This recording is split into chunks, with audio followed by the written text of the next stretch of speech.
चंद्रशेखर आजाद से मिलने के लिए, उनके कार्यक्रम को सुनने के लिए भीम आर्मी के कार्यकर्ता तहसील अध्यक्ष सिधौली से यहाँ पहुँचे हैं। दूर दूर से भीम आर्मी के कार्यकर्ता यहाँ पर भारी संख्या में पहुँचे हैं। बताया जा रहा है यहाँ पर जो पुलिस बल तैनात है, लगभग 8 थानों की पुलिस कड़ी सुरक्षा व्यवस्था में लगी हुई है। क्या नाम है आपका? जी, सबसे पहले तो मैं आपके चैनल को बहुत बहुत धन्यवाद देता हूँ, क्योंकि शोषित वंचित पीड़ितों की आवाज़ आप समाज तक पहुंचाने का काम करती है। मेरा नाम निर्मल पासी है, मैं विधानसभा सिधौली से तहसील अध्यक्ष हूँ भीम आर्मी से।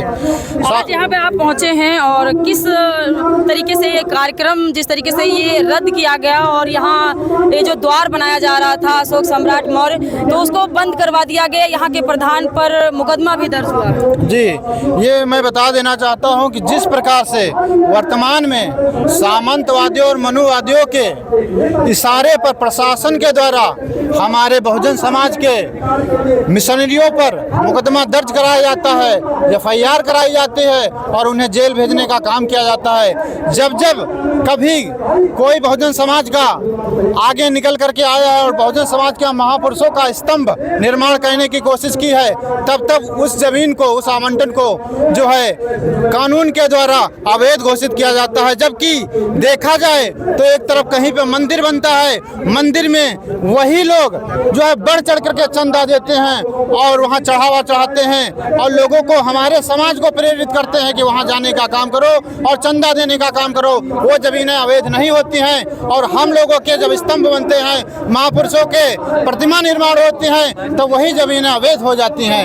ये कहीं ना कहीं वर्तमान सरकार में बैठे सामंतवादियों, मनुवादियों के ये सोच और ये बतला रही है कि बहुजन समाज को इस बार सोचना चाहिए कि अगर हमारी सरकारें नहीं बनी तो आने वाला समय इस बात का घोतक है कि जिस प्रकार से इतिहास इस बात का गवाह है कि मटके और घड़े बांध दिया जाते थे, आने वाला समय ऐसा ना हो कि जो है फिर से दोहराया जाए। अभी भी समझ जाओ, अभी भी सवेरा है। एक साथ मिल करके चंद्रशेखर का सपोर्ट करो, उनके कंधों को मजबूत करो और आजाद समाज पार्टी की सरकार उत्तर प्रदेश में बनाओ। जब यहाँ पे नगीना सांसद आजाद चंद्रशेखर यहाँ पे पहुँचने का जब कार्यक्रम को लोगों ने देखा, लोगों ने जाना कि कार्यक्रम 18 तारीख को है, उसके पहले ही लेखपाल को सस्पेंड कर दिया गया और द्वार को रोक दिया गया। 2 साल से लोग बता रहे हैं कि ये द्वार बन रहा था और अचानक जब कार्यक्रम लगा उसके पहले ही 2-3 दिन पहले ही उसको रोक दिया गया। ये आखिर इस मतलब जो यहाँ के लोग हैं, आखिर इस तहसील प्रशासन, क्योंकि 2 साल से यदि बन रहा था तो तहसील प्रशासन की नजर भी होगी और अचानक इस द्वार को बंद किया गया, किस नजरिए से देखते हैं? मैं बता देता हूँ। देखिए, जब बात चंद्रशेखर आजाद की हुई कि बड़े भाई चंद्रशेखर आजाद नगीना सांसद इस द्वार का उद्घाटन करेंगे, तब उन मनुवादियों के चूल्हे खटक गए।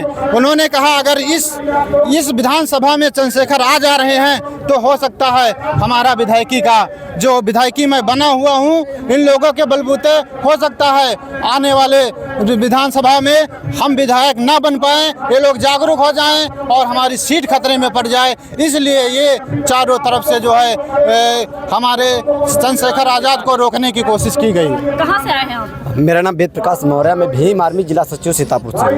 लगातार जो है जब से ये कार्यक्रम की शुरुआत हुई है कि 18 तारीख को नगीना सांसद चंद्रशेखर आजाद आएंगे, उसके पहले ही प्रशासन ने बड़ी कार्रवाई करते हुए यहाँ के प्रधान पर मुकदमा दर्ज कर दिया है। आखिर इस कार्यक्रम को रद्द करने का क्या उद्देश्य था? इस कार्यक्रम को रद्द करने से हमें ये महसूस हुआ है कि बहुजन समाज की ताकत से प्रशासन ही नहीं, मनवादी सरकार डरी हुई है।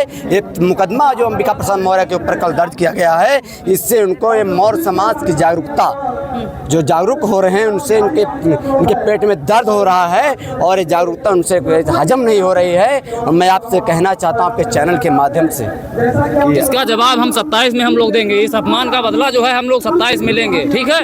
इस कार्यक्रम को देकर क्या संदेश देना चाहते हैं यहाँ की जनता को?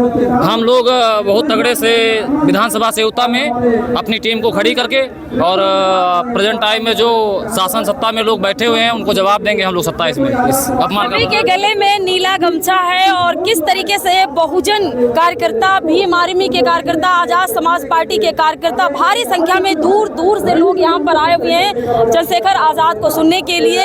इससे पहले जो यहाँ पे द्वार बनाया जा रहा था, भारी पुलिस बल तैनात है। किस नजरिए से देखते हैं इस कार्यक्रम को रद्द करने का जो प्रयास किया गया? नहीं, उनके प्रयास करने से कार्यक्रम रद्द नहीं हो सकता था। बट ये जैसे अब ये प्रशासन ने कहा कि नहीं, इस नेकपाल का शायद सस्पेंड हुआ है। नहीं, अगर इनको ये लगता है कि मतलब कुछ गलत हो रहा है तो फिर उसमें तो एसडीएम और तहसीलदार दोनों अपराधी हैं, इनको दोनों को भी तो सस्पेंड करना चाहिए। वो एक छोटा सा कर्मचारी था, उसको सस्पेंड कर दिया गया और जो बड़ा अपराधी है उसको बचा दिया। उन्होंने सिर्फ खाना पूर्ति की है, दिखावे के लिए खाना पूर्ति की है कि लेखपाल को सस्पेंड करके जो है ये समाज को दिखाया जाए कि कहीं ना कहीं अवैध ये निर्माण हो रहा था और हम लोगों के नजरिए में ये नहीं बात थी। देखिए, मैं 4 लाइनों के माध्यम से ये बता देना चाहता हूँ, सत्ता में बैठे उन हुक्मरानों को मैं ये बता देना चाहता हूँ कि सत्ता किसी के बाप की बपौती नहीं होती है। आज नहीं तो कल सत्ता परिवर्तन जरूर होगी और अर्श से फर्श पर आने में देरी नहीं लगती है। घमंड किसी का हो ज्यादा देर तक टिकता नहीं है। सत्ता में बैठे हुक्मरानों से मैं बता देना चाहता हूं कि संभल जाओ, कि वक्त के पहले संभल जाओ, नहीं तो अंजाम वही होगा जो पहले भी हुआ। कुर्सी तो कुर्सी है, नजरों से भी उतर जाओगे और मौत जब आनी है तब आएगी। मौत आने से पहले ही मर जाओगे, मौत आने से पहले ही मर जाओगे। यहाँ पर दिखाया है कि भारी पुलिस बल तैनात है, कड़ी सुरक्षा व्यवस्था में नगीना सांसद चंद्रशेखर आजाद यहाँ पर अभी पहुँच रहे हैं और यहाँ की जनता को संबोधित करेंगे। कड़ी सुरक्षा व्यवस्था में पुलिस बल तैनात है और कुछ ही